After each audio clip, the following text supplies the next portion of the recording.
So by popular demand, today I am bringing you my stealth saw build. One great thing about this build is that it uses the basic elements of a regular stealth build and allows you to switch it up enough where it can be kind of like a dual build depending on whether you equip the saw or not.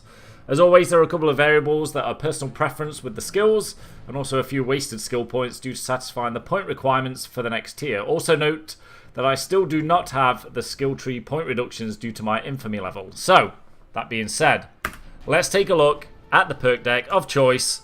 Burglar is my deck. Now, you could actually go for anything here.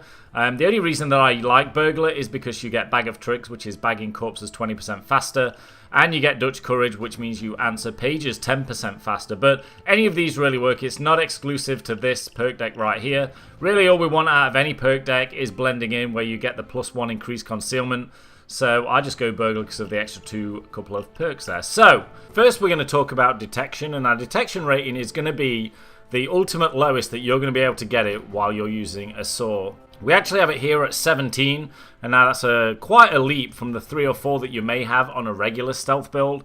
But like I said, 17 is the lowest you're going to get it with a saw. The way we do that is a combination of the guns and the suit that we wear, along with a couple of the skills that we're going to pick out of the skill trees. So primary, of course, is going to be the saw. We're going to get that by opening something up in the Enforcer skill tree. Secondary, we're going to go with a CHIMANO compact pistol, and all we're going to put on there is the little size doesn't matter suppressor. Now, if you don't have this, you may have to choose something else that's going to hurt your concealment, maybe the Rotex silencer.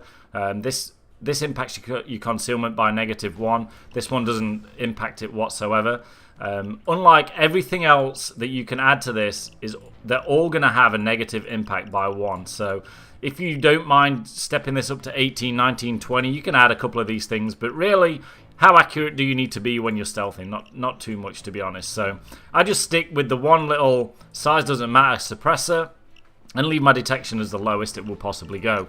Now it's time to take a look at the skills, the meat and potatoes as I like to call it. So first off, we will talk about Enforcer because this is where we're going to open up the saw here on the 5th tier. There is a few wasted in here that you would regularly get in a loud build. This being a stealth build, they're pretty much wasted. But like I said, it really is just to get up to this top here. So we're going to start off with a couple that we actually do want. Transporter and Transporter Ace, moving faster when carrying bags and throwing bags farther. I take Shotgun here just in case I want to use maybe a Judge suppressed in this build. I know it would increase my detection, but it's nice to have a couple of shotgun skills if that is going to be the case. Now, you could take Ammo Specialist. A lot of people, when they have saws, take ammo. I actually forego that and go for Berserker instead, and then I'll use the dead drops in pre-planning to place 1 ammo bag. If you don't know Berserker, the lower your health, the more damage you do. So when your health is below 25%, your saw will do 250% more damage. And this does apply when you're opening safety deposit boxes. So an example of this would be when you're in a bank heist. If you get your health below that 25%, a safety deposit box will take 1 tap of the saw instead of 2 taps, and same with the front panel of an ATM. It will only take 1 tap instead of 2. So not really required to get this at the same time. I've seen people do builds where they would ace this because they're fearful that they're going to run out of saw blades or whatever it may be. But if you get Berserker, you do a dead drop, maybe 1 bag, 2 if you're scared, and then you're good to go. You could spend some points on getting your saw blade amount up by 1 if you spend 8 points to ace the portable saw. And you'll probably see through here where you could take those 8 points from, so that's entirely your choice. On this build, I did not do that. So let's look in Mastermind, a couple of basic ones here. Endurance and Endurance Ace, obviously. Because this is stealth, we want Cable Guy Ace, because we want to have 6 ties instead of 2.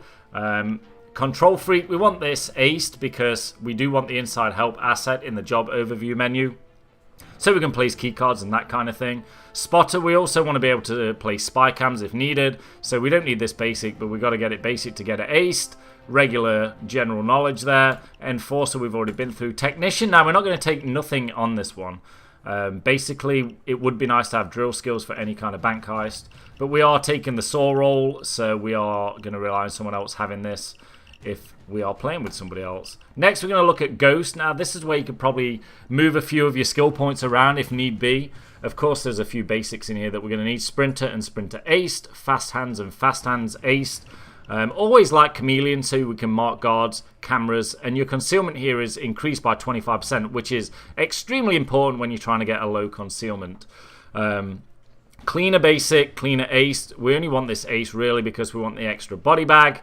We're going to skip tier 3 completely because we managed to get enough points spent in this. That's why we got Dead Presidents 2 to get more cash. We're going to go straight up to ECM Specialist, and we're going to ace it. This is where we're going to now have 2 ECMs instead of 1, and now they're going to be able to delay pages at the same time. ECM Overdrive, not necessary if you don't want it. It's something that I like because it just gives you a little bit more time. Not necessary also is Lockpicking Expert and Camera Loop. So you could actually take this 4-point and this 4-point and Overdrive. You could ace this one so your ECMs can open doors. Or you could actually go back and spend these 8 points back here for the portable saw and get that extra blade. That is entirely your choice, obviously. Now we're looking to Fugitive. This is where there's a couple more points in here that you don't really have to spend, and you could beef up some of the other trees if needed. Of course, we need Hidden Blade for a stealth build. Increase your melee weapon concealment by 2.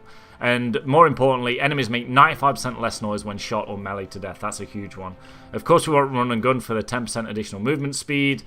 We want 6th Sense, so when you stand still in stealth, you start to highlight people around you within a 10-meter radius. And it's also important to get this aced. If you're going to get Control Freak aced and start placing keycards in bank heists, etc., then you want to be able to pick those up while you're in a casing mode, so you do not have to mask up to pick things up. Winston Wolf, we want to carry an additional body bag. This is going to allow us to carry 3 instead of the 2 that we're going to have. And then one that you really don't have to spend here, 3 points during stealth. You know how to kill without leaving a trace, reducing your cleaning cost by 75%. Really, we just want to spend this and Daredevil in order to get to Undertaker. Now, I didn't ace this because I ran out of points. You may want to ace this, so you've got the option of 2 body bag cases. But this actually gives you the option of deploying a body bag case. So now you can either do ECMs, body bag cases, or you can do ammo if you really desire. So I do not take the ammo because of this. I usually take the ECMs. If somebody's running ECMs, then you've always got the option of body bags too. And that is pretty much it. That is the build. That is the saw build that I use, and I think it's pretty good. I think that if you decide that this is just going to be your entire stealth build, it's pretty well fleshed out in order that you change the saw for maybe a bow. Your detection would go down to 3. You put your ECMs on, and now you've got a solid stealth build without a saw. If someone said, hey, is anyone bringing a saw? You can go, oh yeah, I'll just do that instead. And then all of a sudden, you're ready to go. So it's pretty nice. That is pretty much it. Give me some comments down below. Let me know what you would change or if you have any other preferences. And I will see you guys in the next video.